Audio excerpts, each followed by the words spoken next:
안녕하세요. 크라이플처치 존 목사입니다.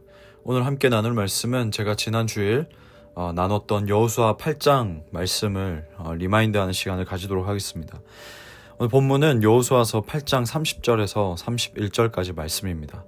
그 뒤에 여호수아는 에발산 위에 주 이스라엘의 하나님을 섬기려고 제단을 쌓았다. 그것은 주님의 종 모세가 이스라엘 자손에게 명령한 대로 또 모세의 율법책에 기록된 대로 쇠 연장으로 다듬지 아니한 자연석으로 쌓은 제단이다.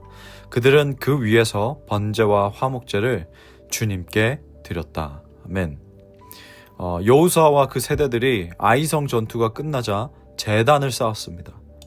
그럼 여러분, 이 제단은 무엇일까요? 이 제단은요, 하나님과 만나는 곳입니다. 이 제단은 하나님의 능력을 받는 곳이고 하나님으로부터 전략을 얻는 곳이기도 합니다. 창세기 말씀을 보면 아브라함이 자신의 그 일생 동안 하나님의 음성을 듣고 제단을 쌓은 것을 볼 수가 있는데, 이 아브라함은 총 4번의 제단을 쌓았습니다. 이스라엘은 이 아브라함이 쌓은 4개의 제단을 매우 중요하게 여깁니다. 이스라엘의 판단의 기준 그리고 원리가 되었던, 그 삶의 원리가 되었던 모세오경 말씀 중에 레위기 말씀을 보면 이 제단에 대한 자세한 설명이 기록되어 있습니다. 출애굽기 25장 8절 말씀에 내가 그들 중에 거할 성소를 그들이 나를 위하여 짓되라고 기록되어 있습니다. 이 말씀은 하나님이 처음으로 인간들 속에 거하시겠다라고 말씀하신 장면입니다. 그리고 그 이후에 출애굽기 말씀에서 하나님은 모세에게 회막 제작 방식을 알려주십니다.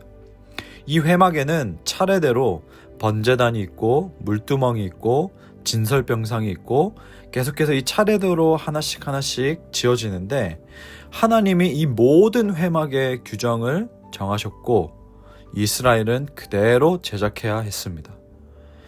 구약시대의 이 회막은 백성들 가운데 있었는데, 하나님이 이 회막을 통해서 이스라엘 가운데 거하실 때는 그 이스라엘 백성들은 모두 평화로웠고, 반대로 하나님이 거하시지 않으면 그렇지 않았습니다.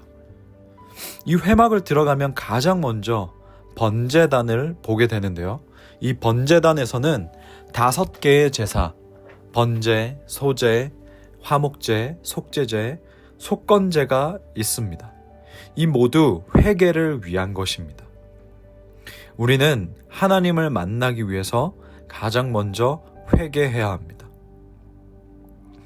번제단에서 회개한 후에 물두멍을 지나서 성소에는 제사장만이 들어갈 수 있습니다. 이 성소 안에 진설병이 있는데, 진설병은 하나님의 말씀, 등잔 때는 성령님, 분향단은 기도를 의미합니다. 이 방식은 하나님께서 말씀하신 것입니다. 이 분향단을 거쳐야만이 법궤를 만날 수 있습니다.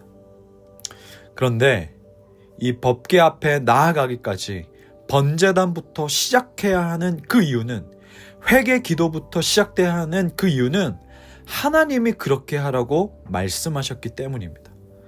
오늘날에도 우리가 공예배를 드릴 때에 찬양을 하고, 그리고 대표 기도를 하기 전에 회개 기도라는 순서가 예배 예전에 있습니다.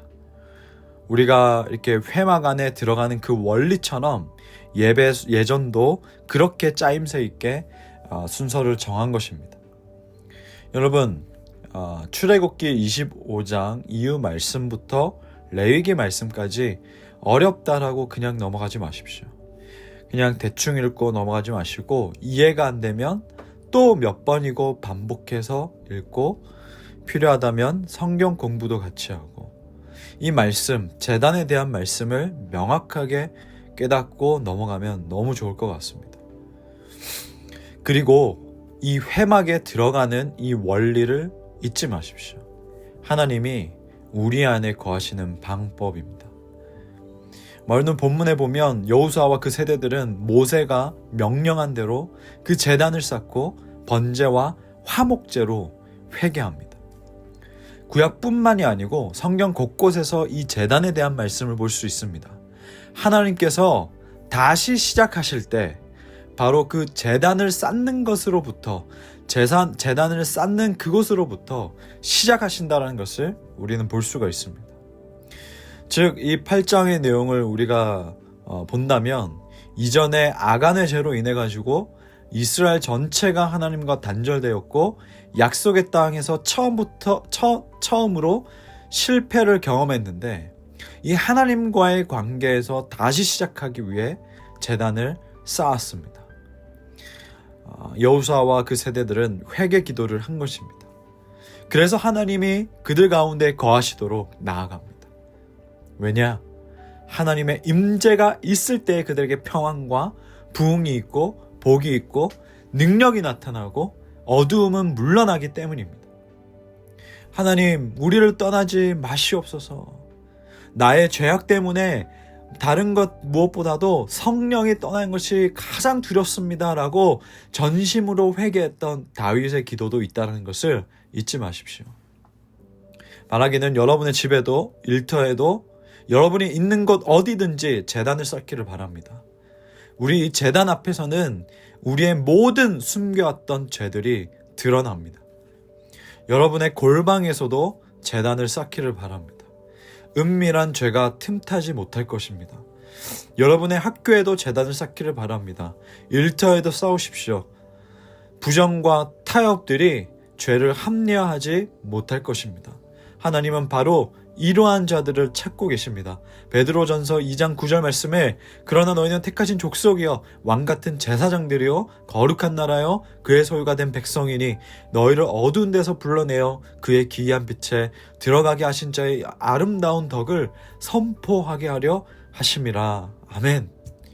이전에는 번제단을 통해서 마지막에 성소에 들어가서 법궤 앞에 서는 사람은 제사장 한 명뿐이었지만 이젠 우리가 택하신 족속이고 우리가 왕같은 제사장들이라고 합니다. 우리가 이렇게 하나님 앞에 나아오는 자들이라고 합니다.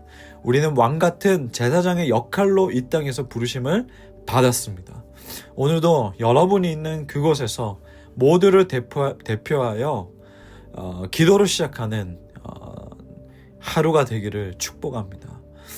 여러분이 있는 곳에서 정말 제사장의 그 마음으로 기도하며 나가는 삶이 되기를 주님 이름으로 축복합니다. 기도하겠습니다. 하나님 아버지, 지난 주일 또 우리가 여호수아서 8장 말씀을 함께 나눴습니다. 하나님 아버지, 전쟁이 끝나고 그 에발산에서 모세가 명령한 대로 제단을 쌓고 또 그 제단 앞에서 회개하는 여호수아와 그 백성들을 보게 됩니다.